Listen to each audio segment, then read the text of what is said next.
Hello and welcome to Fernando's Amazing Podcast. I'm your host, Fernando, and this scruffy gentleman is Gooseman. He's the other guy that is on this show. Yes, hello. So last episode, Gooseman gifted us with the first few seconds of a song about artichokes, and you, our beautiful troubled listeners, wrote the rest of it. Yes, here it is. It's a doozy. I'm not telling any more jokes. We are out of preserved artichokes. Can you go to the store? Poor and stranded on a hostile ocean, hunger pangs fill me with emotion. I am desperate for more.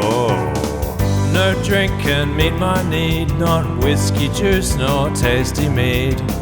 Meaty leaves all slathered in butter, their touch sets my heart to flutter. I walk full of aggression down this path of leafy obsession. Oh please God, hear me plead, I shall offer you my seed. So tangy and so pungent, coated in slimy unguent. Starvation impending, peel it back leaf by leaf. A steady rhythm will make me queef. Poverty unending. I could marinate them in tea, or just rub them over me. Open your ears to this terrible song. It's time to artfully choke my dog.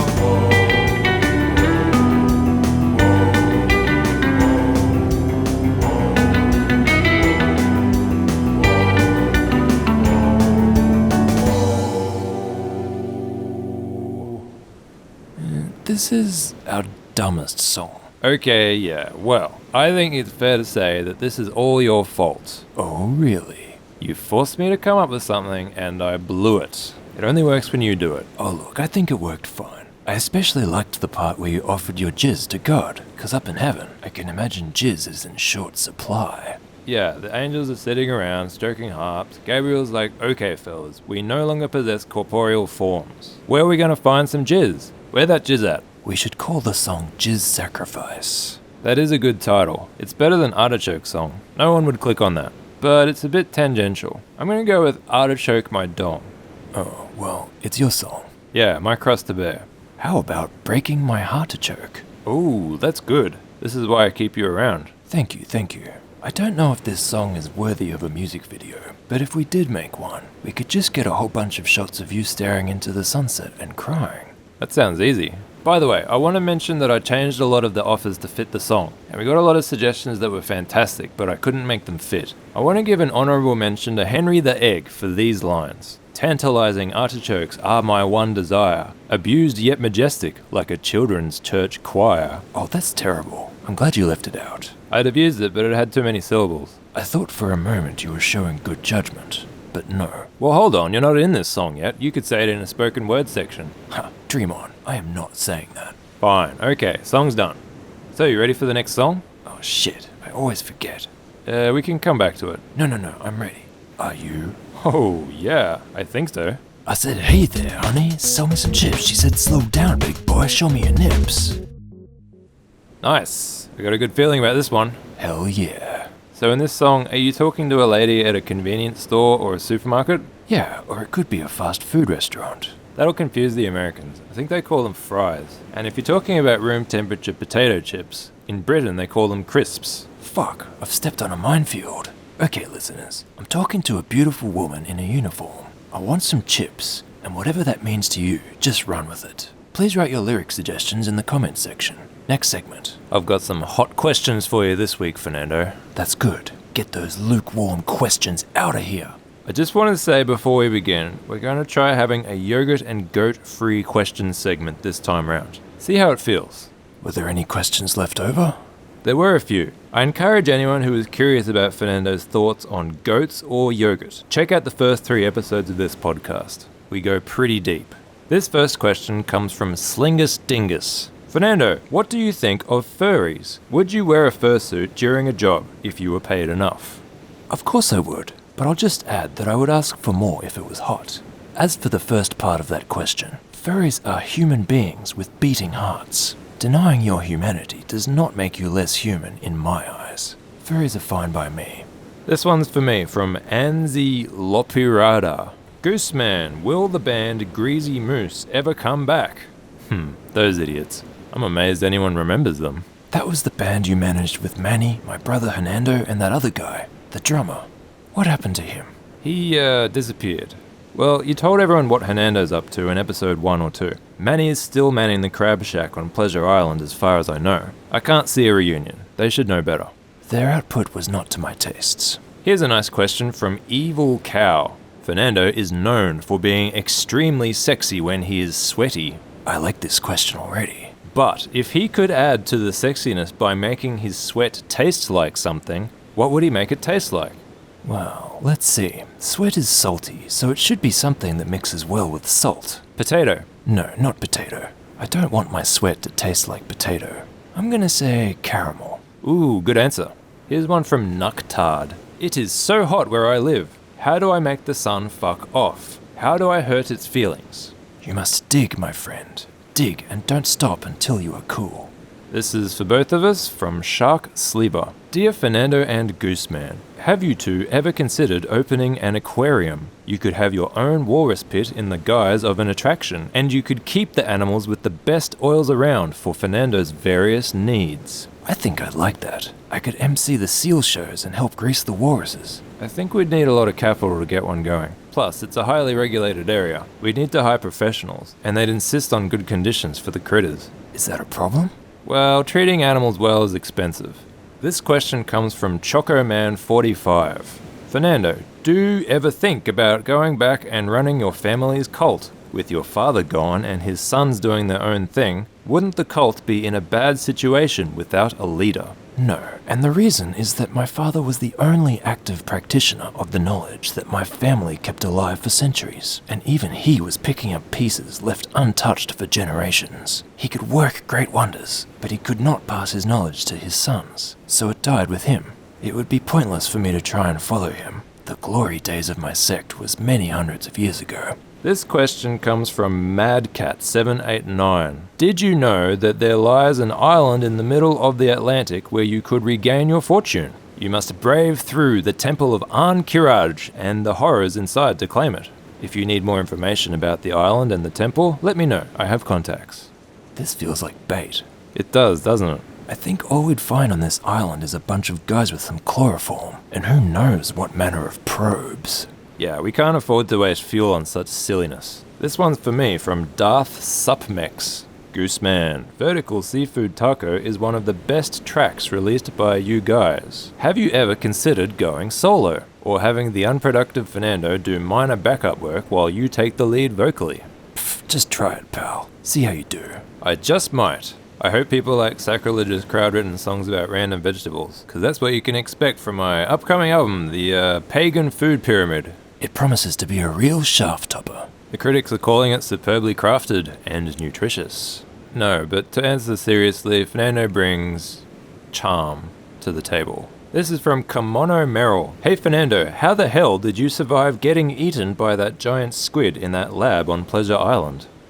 That was a fearsome battle. The key is that he swallowed me whole and undamaged. My spear as well. Inside its gullet, I could feel its stomach acids burning my skin, and I couldn't breathe. I stabbed with all my might. My spear pierced one of the squid's giant eyes, and I emerged covered in slick squid goo. It was pretty funny. What do you mean? Well, you're always telling everyone how great a squid hunter you were, and then you got eaten straight away. I got the job done. You were standing by, helpless. I was standing by laughing at you. This question comes from that angry guy in the shades. Dear Fernando and Gooseman, are you both man enough to endure the mature styling of freeform jazz? I wouldn't equate listening to difficult jazz with masculinity. I like challenging jazz, but the really loose stuff can feel like someone is dragging a rake over my brain. Yeah, it's okay. A few people asked after your old mentor, Mr. Flaster. Well, I owe a lot to Mr. Flaster, but he really is an old square. He dwells in the space between worlds, monitoring the conduits, and he'll be there long after we're dead and gone. Whenever I see him, he tries to get me to wear a chastity belt. This Flaster seems like a pretty wild guy. Anything but. He's like a dry old dimensional bureaucrat. He makes the extraordinary mundane. Okay, so do you remember that time that I tasked you with stealing a chimp? Yeah, so long ago now. But should we talk about that? It should be fine so long as we don't mention the circumstances or the people involved. Several people have accused you of possessing a nuke and want to know what you did with it. Fernando, did you or do you still have a nuke? Come on now. That was for show. It was to convince my conspirators to work with the Cobras. I'll admit I just wanted the job done. I had no idea snakes were involved. I wouldn't have given you the money if I had. The snakes were high, you might say. You drugged the snakes? What kind of sloppy operation were you running? It was a pun, you dullard. Snakes, steaks. Oh, sorry.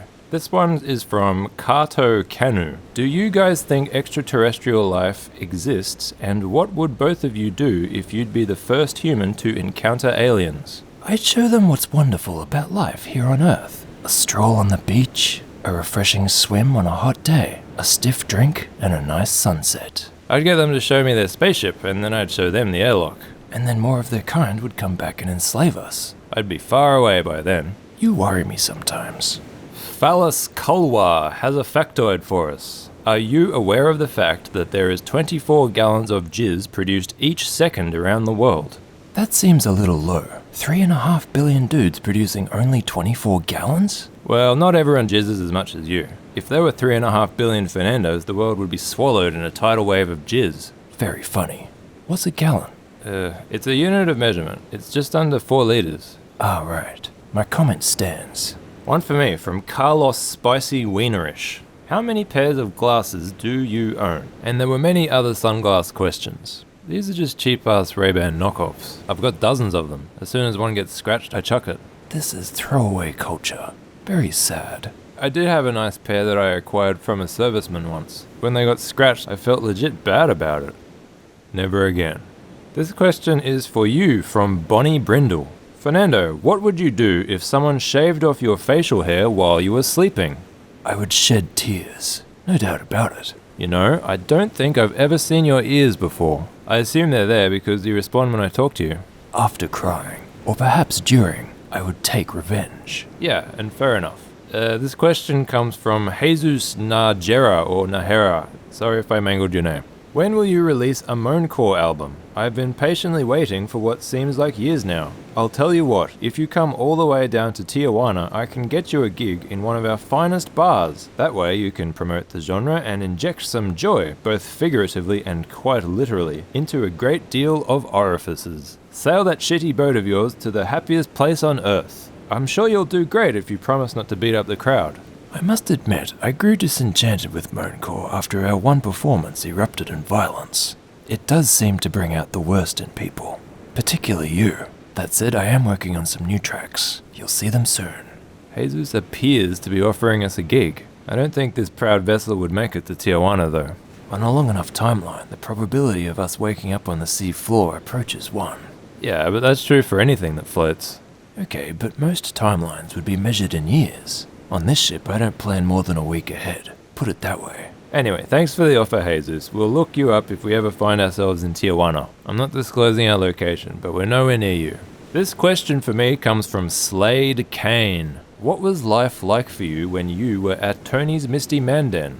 Thank you for your question, Slade Kane. I am more than happy to tell you about Tony's Misty Mandan. It's the closest thing to a manworm I've ever experienced. It's dim, warm, and the music comes at you through walls of flesh. What? You drink enough that you may as well be breathing the natal juice. I think you're talking it up somewhat. It's got cheap drinks, and for whatever reason, it's where the freaks go.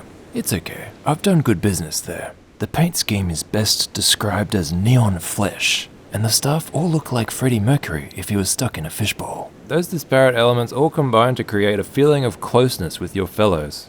I've shared things there. Thoughts, feels, germs, fluids of all variety. Hey, you'll make it back there. This is just temporary. Yeah, I know.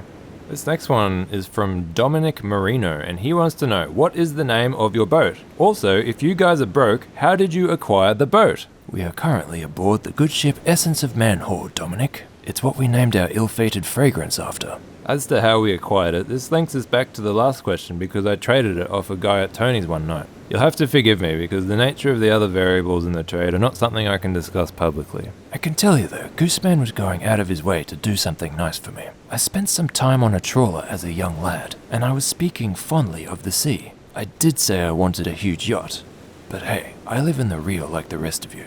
Most of the time. Then you start yakking on about your wizard dad and your dimensional goat teacher, and I'm like, what the hell, man? Well, sometimes the truth is stranger than fiction.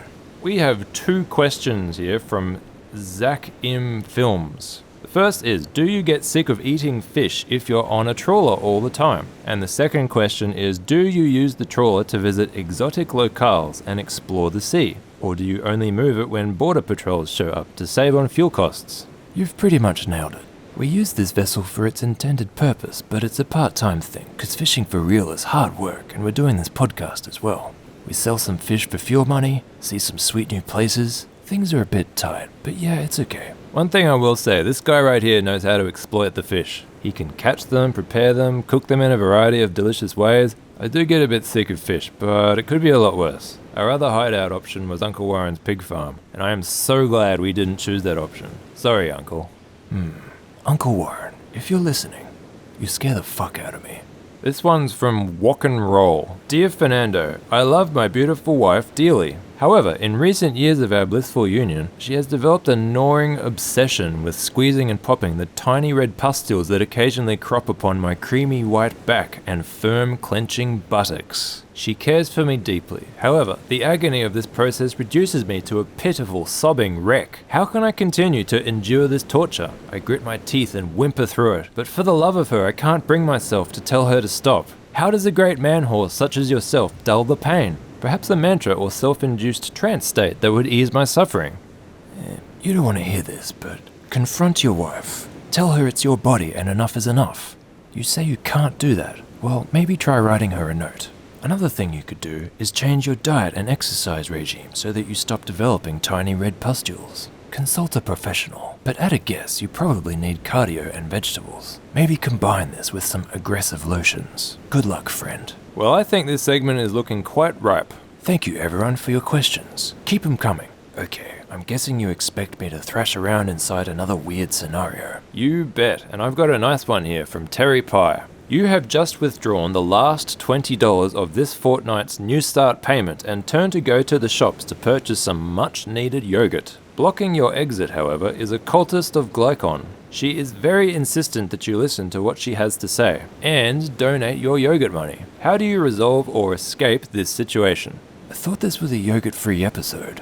No, just the question segment was yogurt-free. But you know what? You're the player here. If you want to spend the money on something else, that's fine. The central point of conflict is that your path is blocked by a cultist of Glycon. Give me some more scene setting. Where are we? What does she look like? What is she wearing? Okay, at your back is an ATM. There's a narrow path that leads to the outside world, which she is blocking. The cultist is young. You can see fiery zeal burning in her eyes. She's wearing cultist robes and a little snake hat. I don't know. She says, "Halt, degenerate! Listen to my words!" Well, that's not very nice. It's also bullshit, because Glycon cultists are some of the most twisted, perverse individuals you will find on planet Earth. Oh, really? I didn't know that. I'll adjust my dungeon mastering accordingly. She says, "Halt, wastrel! Listen to my words, vagrant!" Well, this is a compelling sales pitch so far. Okay, I'll hear her out. She says, "Have you heard the word of Glycon? Pledge allegiance to our Snake Lord, and we will expose you to quantities of sin you have only dreamed of." I seriously doubt that. Well, she doesn't know who you are. She thinks you're just some homeless dude.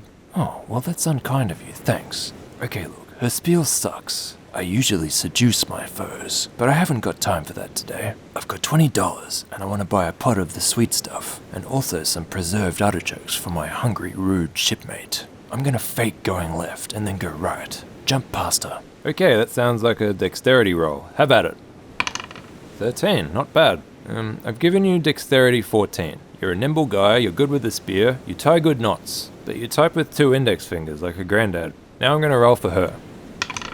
17. Nope, she's not taken in by your fake to the left. As you go right, she steps into your path. You can keep going, but you'll collide, and I'll regard that as an attack. Well, I don't want to get physical with a lady, even if she is blocking my exit. Unless she has a pot of yogurt you've got your eyes on, as we found out 2 episodes ago.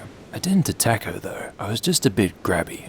Bit different. Okay, she says, "Wherever you're going, it won't be as good as where I can take you. Come with me to the chapter house." No, not doing that. Okay, pay her off. Really? Yeah, give her the $20. I say, "Hey lady, here's $20, get out of my way." If I get back to the boat in time, I might be able to catch my dinner. My malnourished shipmate will get scurvy without the artichokes I was going to buy him, but that's not really my problem.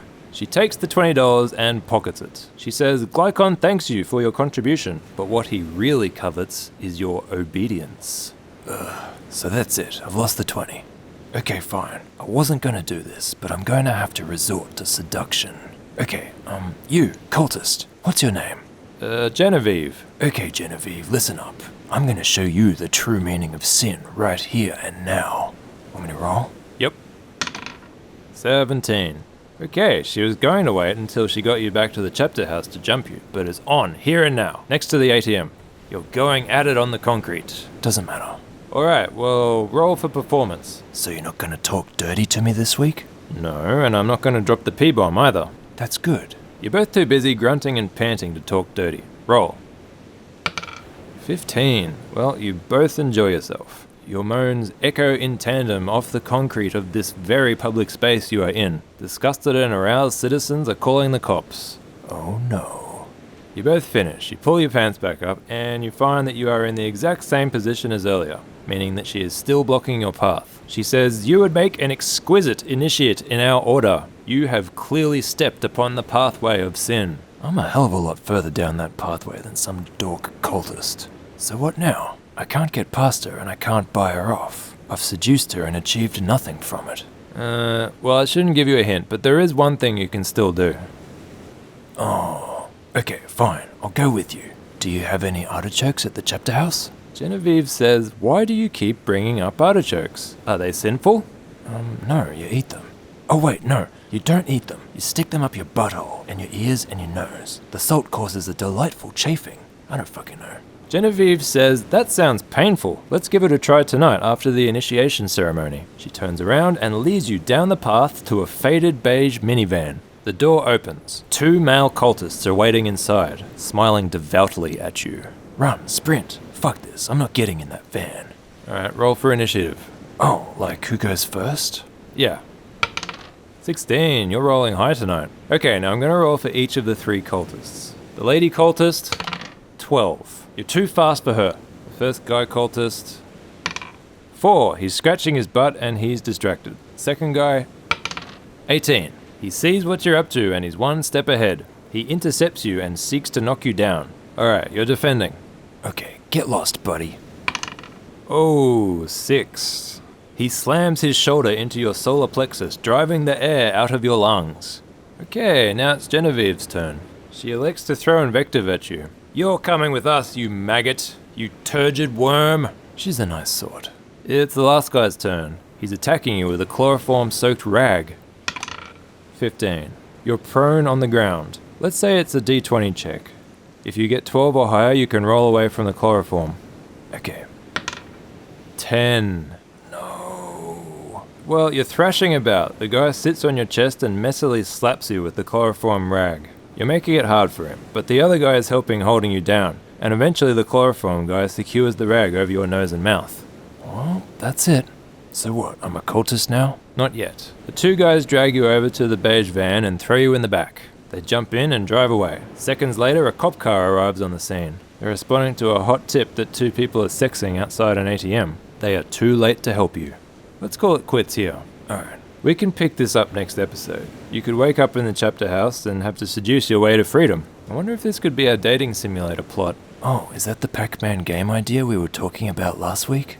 Yeah, sure. Someone just do that for us. We'll pay you in gratitude. We are rich with such sentiments. You've got to aim low if you want to achieve something. That's my final thought I'd like to offer. My open world seduction game idea where the player is you and they have to either stab or seduce the enemies would cost too much, so it's not going to happen. Can I fight ghosts and eat little balls? You need to play a game other than Pac-Man. It would blow your mind.